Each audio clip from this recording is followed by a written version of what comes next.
Luke chapter 15, verses 11 to 20. Luke chapter 15, verses 11 to 20.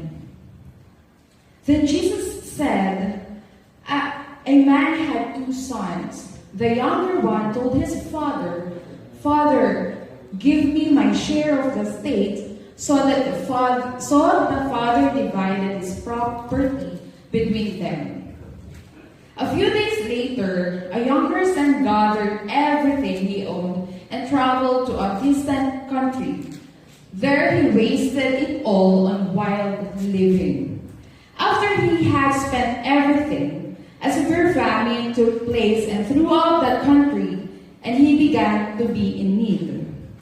So he went out to work for one of the citizens of that country, who sent him into his field to feed pigs. No one would give him everything, even though he would gladly have filled himself with the husk the pigs were eating. Then he came to his senses and said, "How many of my father's hired men have more food than they can eat, and here I am starving to death. I will get up, go to my father, and say to him, 'Father, I have sinned against heaven and you.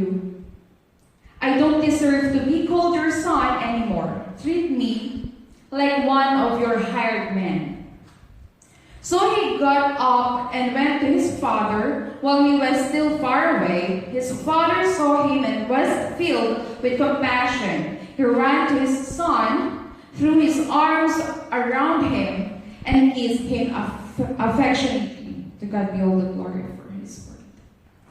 The parable of the lost son. Everybody are so familiar with this. A student asked a teacher, "What makes people satisfied?" The teacher said, "I want you to go outside and choose the biggest lift and come back. But you can go through them only once and cannot go back to pick another one." The student went out and walked and searched and searched and searched. Then he saw one big lift.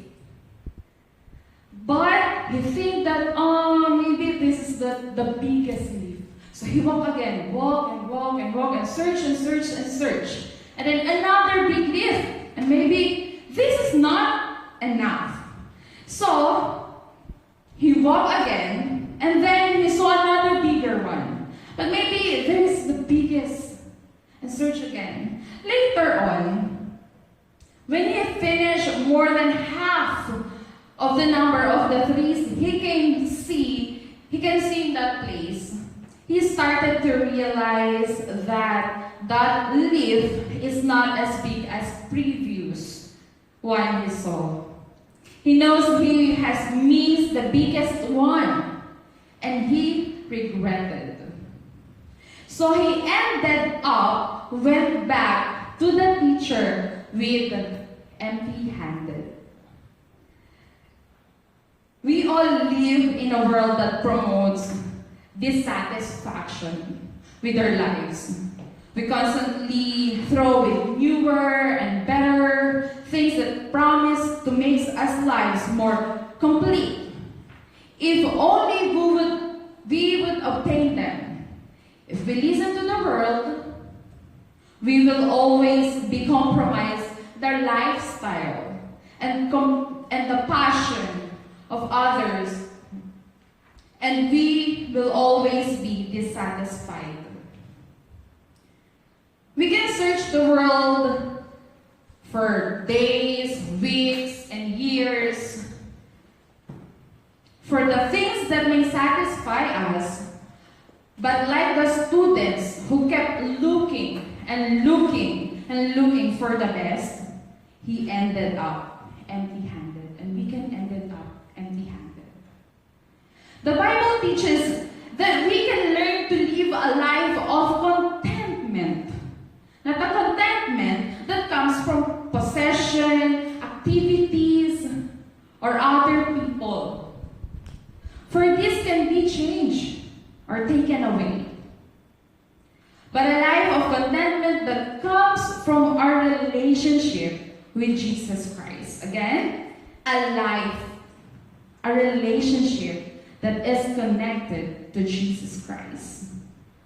He is giving us a better plan, a plan that brings fulfillment to the soul and lasting deep peace that for the heart and the lasting healing of our lives. There is absolutely nothing that can take that away. Again, there is nothing that can take that away. Someone has said that contentment frees us to enjoy every good thing God has given us. But brothers and sisters, contentment demonstrates as belief that God loves us and He has the better interest for us. To God be all the glory. Amen.